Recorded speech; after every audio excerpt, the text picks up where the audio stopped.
કાર્યક્રમમાં આગળ હવે વડોદરાના લોકો પાસેથી જાણીએ કે સાયબર ફ્રોડ કેમ મોટી સમસ્યા બની છે, તે અંગે તેમના શું મંતવ્ય છે। ભારતમાં ડિજિટલ યુગ પ્રવેશ્યું, સાથે સાથે ભારતીયો લેપટોપ, મોબાઈલ તેમજ ઇલેક્ટ્રોનિકનો ઉપયોગ વધુ કરતા થયા। સાથે સાથે ઈ પેમેન્ટનું ચલણ વધ્યું, એટલે પેટીએમ, જીપેનું ચલણ પણ વધ્યું અને સાથે સાથે સાયબર ક્રાઇમ પણ વધ્યું। વાત કરીએ ભારતના છેલ્લા 4 મહિનામાં તો 7,064 કરોડ રૂપિયાની સાયબર ક્રાઇમની ફરિયાદ નોંધાઈ અને ગુજરાતની વાત કરીએ તો ગુજરાતમાં છેલ્લા 1 વર્ષમાં 156 કરોડ રૂપિયા ગુજરાતીઓએ ગુમાવ્યા છે। ત્યારે મંતવ્ય ન્યૂઝ, મારો અવાજ।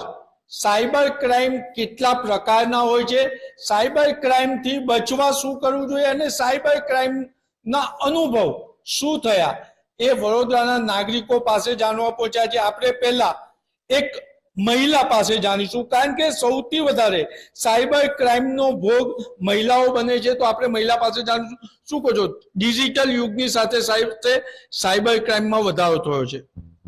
દેખાદેખીના કારણે અને આજકાલનું જે યંગ જનરેશન છે, જે ઇન્સ્ટાગ્રામ અને સોશિયલ પ્લેટફોર્મને ફોલો કરે છે, એ દુનિયાને જોઈને આ ક્રાઇમ વધી રહ્યું છે। ઓનલાઈન પ્લેટફોર્મ પર ઘણા બધા મિસયુઝ આવી રહ્યા છે કે એક ક્લિક કરો, તમને આ ઓફર છે। પહેલા તો ચોખ્ખું કહીશ, અહીંયા બધાને અપીલ છે કે મફતનું આ દુનિયામાં કશું જ નથી મળતું। પણ અત્યારે જે કેસીસ અમે જોઈ રહ્યા છે, તો હાલ 3 મહિના પહેલા જ મારા એક મિત્ર સાથે એક ઘટના બની કે ઇન્વેસ્ટમેન્ટના પર્પઝથી એક વાસનામાં એમની ઓફિસ છે, વાસના ભાયલી રોડ પર, એ ઓફિસ બતાવી, ઓફિસના નામે ઇન્વેસ્ટમેન્ટ લીધું, 2 કરોડનું ઇન્વેસ્ટમેન્ટ વડોદરામાંથી ઉઠાવ્યું છે અને વ્યક્તિએ ફરાર છે। હું તમને વ્યક્તિનો ફોટો બતાવી શકું છું। એમનું નામ અભિષેક અગ્રવાલ એમનું નામ છે, મુંબઈના રહેવાસી હતા, વડોદરામાં સ્થાયી થયા અને અત્યારે એ આવી રીતે ક્રાઇમ કરીને ગયા છે। અપીલ એટલી જ કરી શકીશ કે આપણે કોઈના પર બી વિશ્વાસ મૂકતા પહેલા થોડા સતર્ક રહીએ, ઓનલાઈન શોપિંગની આદતો ટાળીએ, મફતમાં કોઈ બી વસ્તુ મળે એના પર લોભામણી જાહેરાતો પાછળ ના જઈએ અને મહેનતની કમાણી પર આધાર રાખીએ। Thank you. એટલે લોભ લાલચમાં ફસાયા વગર તમે સાયબર એટલે ડિજિટલ ઉપયોગ કરશો તો પ્રોબ્લેમ નહીં આવે। ગુજરાતીમાં તો કહેવત પણ છે, લોભિયો દુતારો ભૂખે નથી મળતો। આપણે એક અન્ય ભાઈ છે, દિવસે દિવસે ડિજિટલ યુગમાં સાયબર ક્રાઇમ વધી રહ્યું, શું કહેશો? આજે ખાસ કરીને ટીનેજર્સ જે છે, યંગ જનરેશન છે, આજે ટ્રેન્ડ બહુ વધી ગયો છે ઇન્વેસ્ટમેન્ટ, ટ્રેડિંગ। અને આ ટ્રેડિંગના જમાનામાં નાની રીતે પેલા થોડા કરીને જ્યારે લોકો ટ્રેડિંગ કરે છે અને પછી ધીરે ધીરે જ્યારે આ ખરેખર પ્લાનના ભોગ બને છે, ત્યારે ખરેખર ખૂબ મોટા દુઃખ અને ટેન્શનમાં જતા હોય છે અને પોતે આપઘાત સુધી પહોંચેલા હોય છે। ખાસ કરીને ઇન્સ્ટાગ્રામ અને બીજી ઘણી બધી એપ્સ છે કે જ્યાં ઘણી બધી લોભામણી જાહેરાતો છે કે આટલા તમે જમા કરાવો અને આટલા સમયમાં ડબલ 3 ગણા થઈ જશે।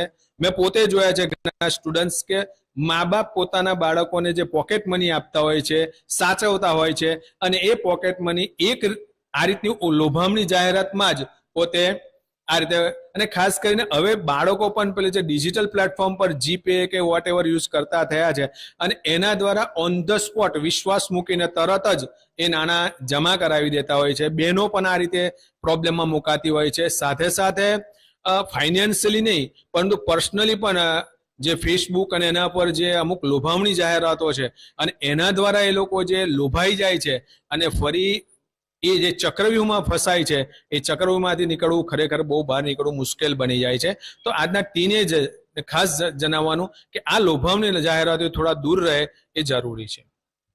એટલે લોભ લાલચથી દૂર રહેવું જોઈએ। ત્યારે આપણી સાથે સાયબર એક્સપર્ટ છે, એમને બી પૂછીશું સાયબર ક્રાઇમ કેટલા પ્રકારનું હોય છે અને સાયબર ક્રાઇમથી બચવા શું કરવું જોઈએ?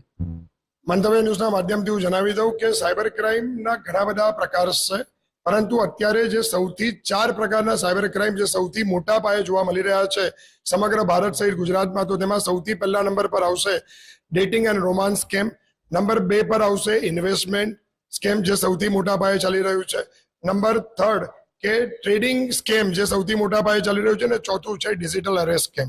તો આ 4 સ્કેમ સૌથી મોટા પાયે ચાલી રહ્યા છે, જેમાં નાગરિકો સૌથી વધારે પૈસા ગુમાવી રહ્યા છે। સાયબર ક્રાઇમથી જીતવું હશે તો દર્શકોને હું મારી નમ્ર વિનંતી છે કે મારા અનુભવથી હું એટલું જ કહીશ કે ડર, લાલચ અને લચીલાપણું આ 3 વસ્તુને જો આપણે આપણો કાબુ મેળવી લઈએ તો સાયબર ક્રાઇમ 95% આપણે દૂર રહીશું. સાયબર ક્રાઇમ આપણા પર હાવી નહીં થઈ શકે.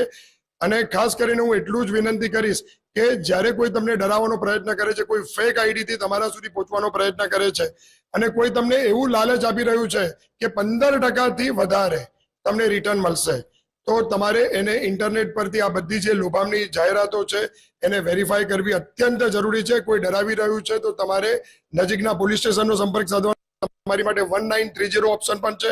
1930 પર જઈને તમે હેલ્પ માંગી શકો છો.